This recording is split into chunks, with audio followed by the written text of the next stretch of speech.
جاہل لوگ ہیں جن کے دل و دماغ میں مسلمانوں کے تعلق سے نفرت بھری ہے، ہم ان کو ایک آئینہ دکھانا چاہتے تھے اور یہ بتانا چاہ رہے ہیں کہ اس ملک کی آزادی کی لڑائی میں مسلمانوں کا کیا کردار رہا۔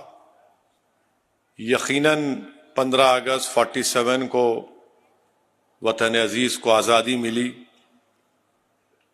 مگر کیا صرف 1910 اور 20 کی جد و جہد سے اس ملک کو آزادی ملی؟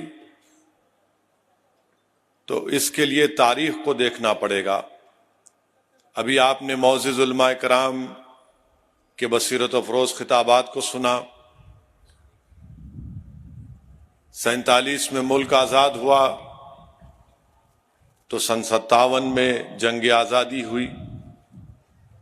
1857 سے پہلے 1757 میں بھی ایک جنگ ہوئی تھی، پلاسی کی جنگ، سراج الدولہ کی جنگ۔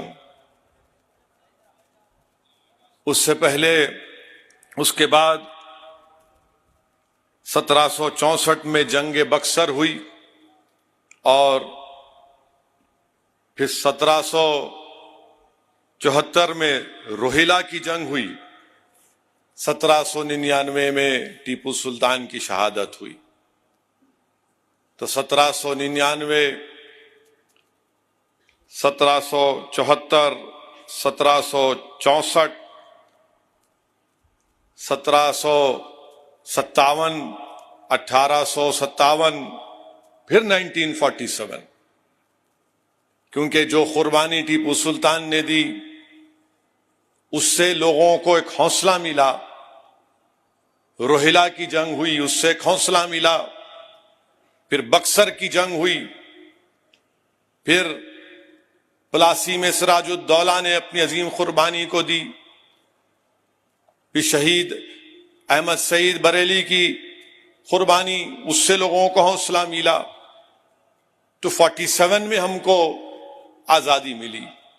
تو اگر ہم یہ کہیں گے کہ نہیں، صرف 1920 سے ہی ہم دیکھیں گے ملک کی آزادی کی جدوجہد ہوئی، ہمارے عظیم مجاہدین نے قربانی دی، یقیناً انہوں نے قربانی دی، اس کے کوئی انکار نہیں کر سکتا، مگر کیا ہم بھول جائیں گے سراج الدولہ کی قربانی کو؟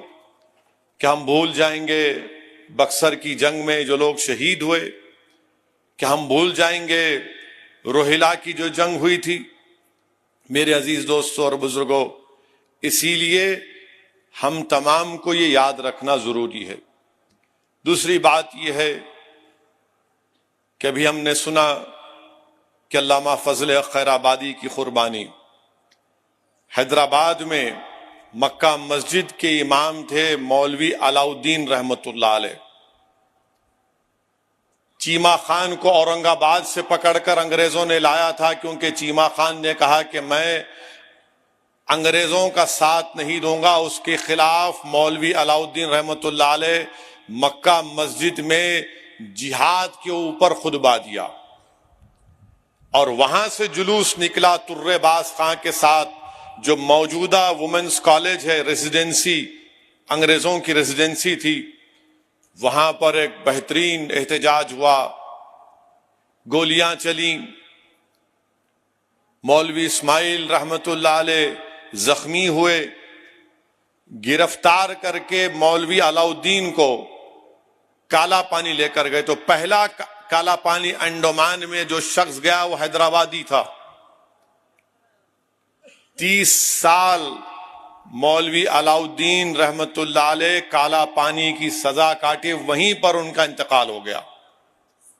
ترے باز خان کو جب کالا پانی لے کر جا رہے تھے تو ترے باز خان بھاگ گئے نکل کے، تو توپران کے پاس ترے باز خان کو انگریزوں نے پکڑ کر، سالار جنگ کا بہت بڑا رول رہا ترے باز خان کی گرفتاری میں، اور ان کو گولی مار کر ریزیڈنسی کے سامنے کئی دن تک لاش کو لٹکا دیا گیا تھا۔